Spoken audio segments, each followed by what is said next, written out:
गांव में तो सब जगह अकाल की परिस्थिति हो गई है। लगता नहीं कि अब इस गांव में ज्यादा दिन रुकना उचित होगा।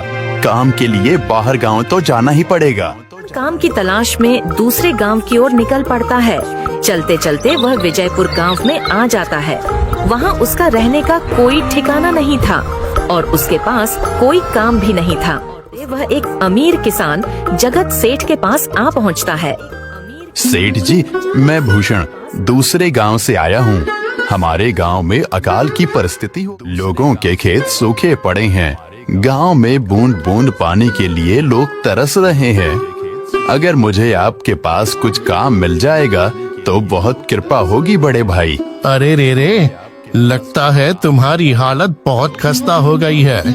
ठीक है, वैसे मेरे पास एक काम तो है, पर लगता नहीं कि तुम वो कर पाओगे। सेठ जी, आप चिंता ना करें, मुझे आप कोई भी काम दे सकते हैं। मैं वो काम पूरी मेहनत और ईमानदारी से करूंगा। अच्छा, तो कान खोल कर सुन लो। मेरे पास 50 गायें और 50 भैंसे हैं। तुम्हें हर रोज उन जानवरों का गोबर निकालना होगा और रोज सुबह शाम उन्हें चारा पानी देना होगा। महीने के आखिर में तुम्हें इस काम के लिए 200 रुपए मिलेंगे। और हाँ, 2 वक्त का खाना भी हमारी तरफ से मुफ्त दिया जाएगा। बोलो, क्या तुम ये काम कर पाओगे? 50 गाय और भैंसों को संभालना आसान काम नहीं है, पर अब मैं कुछ कर भी तो नहीं सकता। और ऊपर से सेठ जी 2 वक्त का खाना भी दे रहा। ठीक है सेठ जी, मैं ये काम कर लूंगा, पर एक विनती है। हाँ बोलो भूषण, क्या बात है? सेठ जी, अगर आपको समस्या ना हो तो क्या मैं आपके गायों के साथ गौशाला में रह सकता हूँ? सेठ जी, मेरा रहने का कोई ठिकाना नहीं है। जग्गा सेठ थोड़ी देर तक सोचता है और भूषण को ऊपर से नीचे तक देखने के बाद उससे कहता है, ठीक है भूषण, तुम गौशाला में रह सकते हो। जी धन्यवाद सेठ। भूषण गौशाला में रहकर अपना काम करने लगता है।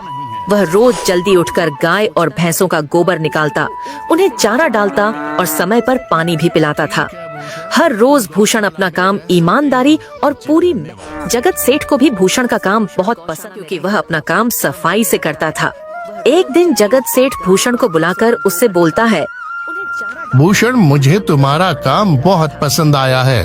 तुम गाय और भैंसों का अच्छा ख्याल रख रहे हो, इसलिए दूध की गुणवत्ता भी बढ़ गई है और गायें पहले से ज्यादा दूध भी दे रही हैं।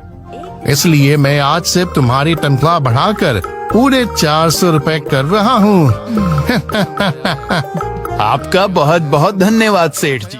कुछ दिन ऐसे ही बीतने लगते हैं। भूषण जगत सेठ के पास बहुत मेहनत और ईमानदारी से धीरे धीरे भूषण के पास अच्छा खासा रुपया जमा हो जाता है, जिससे वह अपने लिए छोटा सा रहने लायक एक कुटिया बनवा लेता है।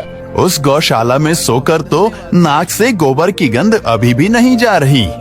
अब आखिरकार मुझे अपने घर में चैन से तब से भूषण जगत सेठ के पास गौशाला में काम करने आता और 2 वक्त का खाना खाकर अपने घर सोने के लिए चला। कई साल ऐसे ही बीत जाते हैं।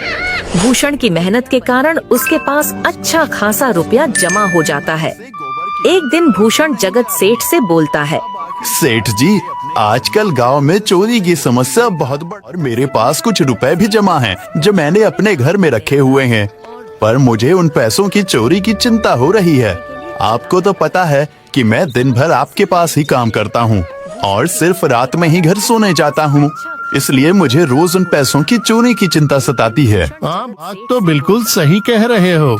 आए दिन गांव में नए नए चोरी के किस्से सामने आ रहे हैं और दिन भर तो तुम्हारा घर खाली ही रहता है, तो चोरी होने की संभावना तो जरूर है। जगत सेठ और फिर भूषण से कहता है, देखो भूषण, ऐसे समय में तो गांव में एक ही जगह है जहां पर तुम्हारा धन सुरक्षित रह सकता है, और वो है जमींदार का घर। क्या जमींदार का घर? हाँ भूषण, इस गांव के जमींदार बहुत ईमानदार और दयालु हैं। मैंने कुछ लोगों से सुना है और उनके घर पर बहुत सारे पहरेदार भी हैं, तो चोरी होने की संभावना बहुत कम है। तुम अपने पैसे उनके पास रख सकते हो। अच्छा, ऐसा है क्या सेठ जी?